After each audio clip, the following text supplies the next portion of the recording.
Hey guys, welcome back to the 𝐉𝐒𝐓 podcast. Welcome back to another video.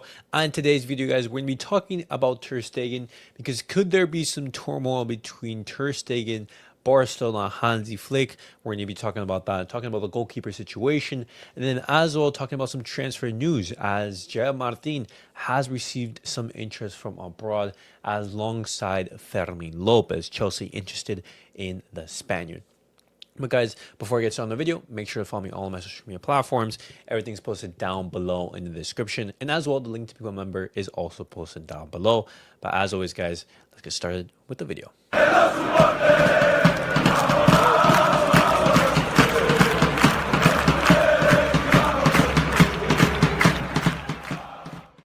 Alright guys, let's get started with the video and let's talk about Ter Stegen because as we know right now, Barcelona, they're going to be officially confirming the signing of Joan García next week.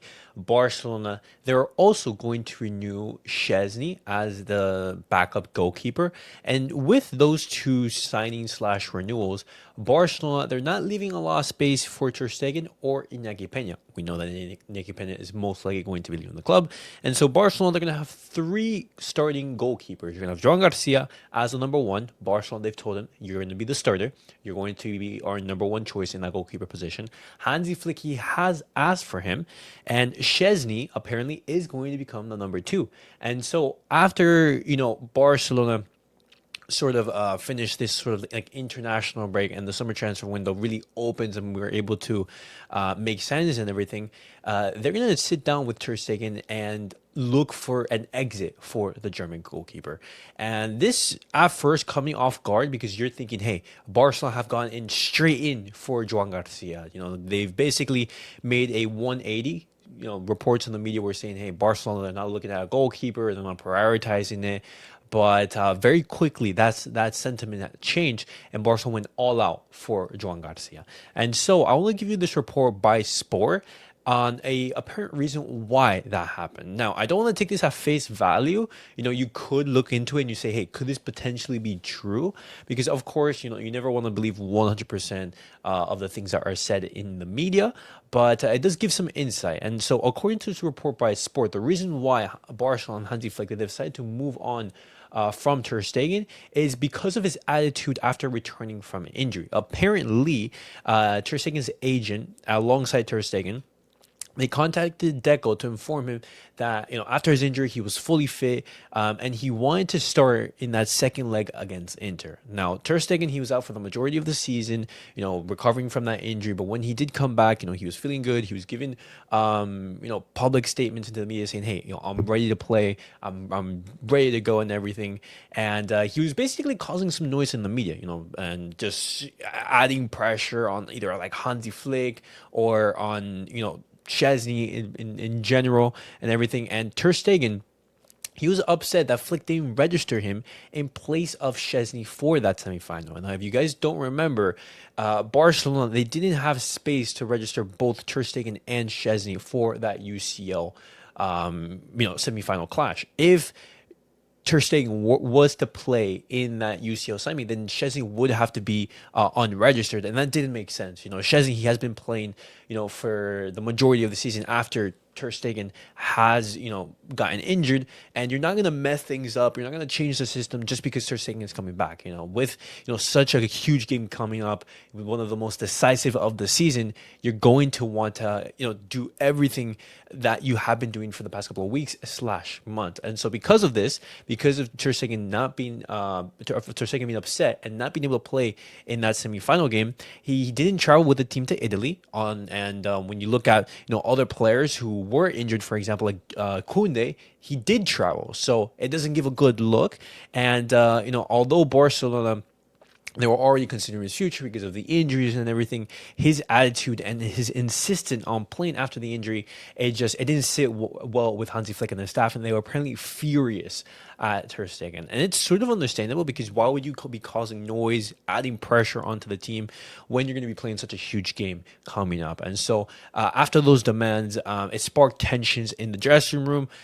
Flick felt that Ter Stegen, He was putting pressure behind the scenes and in public, strained the relationship, and thus Barcelona, they're going to be looking to move on from Ter Stegen. They're not going to force him out, but they are going to make Ter Stegen understand that Joan Garcia and 𝐉𝐔𝐒𝐓, they are going to be ahead of him in the pecking order, and the resolution that I'm looking at the media right now, Barcelona, they're going to be looking to speak with Ter Stegen in these upcoming weeks and offer him the payment of next year's wages so he accepts a letter of freedom and he can leave the club. And they understand this won't be easy because Ter Stegen, he has been adamant in the media saying, hey, I'm going to stay at Barcelona. I want to continue at Barcelona.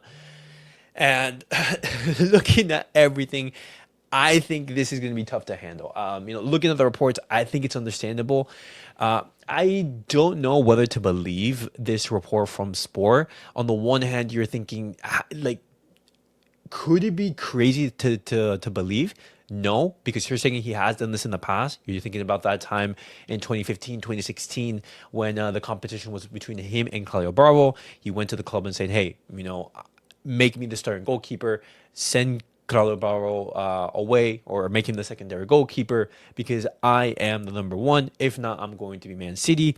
It is in line with things he's done in the past, so it's not out of the realm. And as well, Koundé traveled to the team, to Milan, and even though he was injured, and Ter Stegen didn't. And so, if you're the team captain and you're not traveling with the team, and you see these reports coming out, it doesn't paint the greatest picture. But I'm being reiterating, I take this report with a grain of salt. I could believe it, and at the same time, I don't. I don't want to say, hey, this is 100% true, but it's interesting to see how Barcelona, they quickly shifted from saying we are not planning on signing a goalkeeper to Joan Garcia. We are going after him. We're making that signing happen. And so it gives more credibility to this report. But I want to hear your guys' thoughts down below. How do you guys think the situation is going to develop? Me personally, I've been adamant, guys. I've said it time and time again, every single time when Ter Stegen has been the topic in my videos. I want to move on from Ter Stegen. We've seen how 𝐉𝐔𝐒𝐓, he can, you've seen the contributions that he was able to have, in this early couple of weeks, and the breath of fresh air he was able to bring into that goalkeeper position. And even though, 𝐉𝐔𝐒𝐓, he's done the job, 𝐉𝐔𝐒𝐓, he came out of retirement. It's not like we're signing prime 𝐉𝐔𝐒𝐓 where he was able to bench, Buffon, where he was able to bench, Alisson at Roma. No, it's not like that. And so it's completely understandable why Barcelona would go after Joan Garcia. And I'm super, super excited for the confirmation next week. But I want to hear your guys' thoughts down below. What do you guys make of this whole goalkeeper situation? How difficult or how easy do you think it's going to be to move on from Ter Stegen in that goalkeeper position? Do you think that Barcelona are going to be able to move him on? But continuing on, guys, I want to be talking now about Gerard Martín. Because according to reports, Wolves were actually interested in Gerard Martín. And they've basically... sorry about that. They've given some interest, just some initial prodding, sort of initial talks to see, hey, could this move actually be viable? Is anything going to be able to develop from this? And I ask you guys, would you guys be open to departure for Gerard Martín? And if so, what would be your price? Would it be anywhere between 10 to 20 million, a little bit less, or would it be above 20 million euros? Me personally, I am thinking of his age. I'm thinking about his appearances in the Champions League. I'm thinking about how he could be a valuable squad player. Notably, squad player. I don't think he'd be our number one choice in those big games, but I do think his market value would be above 20 million. I'm looking roughly 25 to 30 million for the sale of Gerard Martín. And if that does happen, then Barcelona, they're going to have to be looking for a replacement. And this where this is where Grimaldo comes in, because as I've talked about before on the channel a couple of days ago, Barcelona, they are interested in Grimaldo, and he would be very cheap, roughly between 15 to 20 minutes, so the same price tag of Gerard Martín.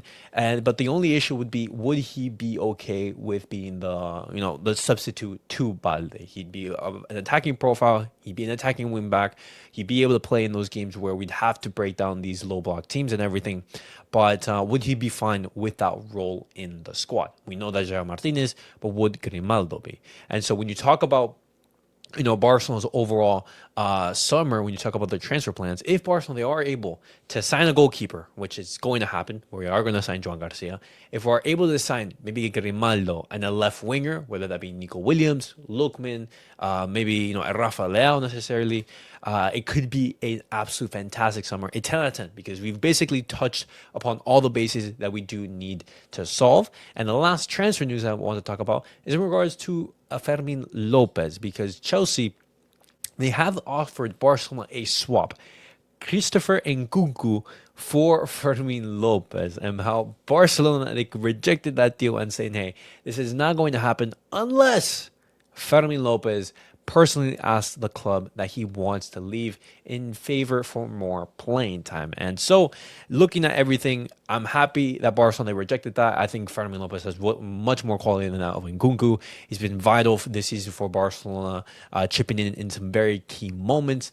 And when you think about what he can offer, you're thinking, this is an 90 million pound euro player for the potential that he can give you and the impact off of the bench as well. And I'm so happy that Barcelona rejected that. Absolutely not listening to any offers whatsoever. But if Fermin Lopez does want to leave in favor of playing time, it's understandable. But Fermin Lopez absolutely happy at the club. But guys, let me know your guys' thoughts down below in the comments. What do you guys make of everything that I discussed in today's video? A lot was discussed, and tomorrow we have, I believe it's Spain versus Portugal in the Nations League. So that's going to be super interesting to watch as well. Let's see if Lamine Yamal, Pedri, and maybe some other Barcelona boys are able to lift that Nations League trophy. But as always, guys, make sure to like, subscribe, and comment. And I'll see you guys all in the next video. Peace out, guys.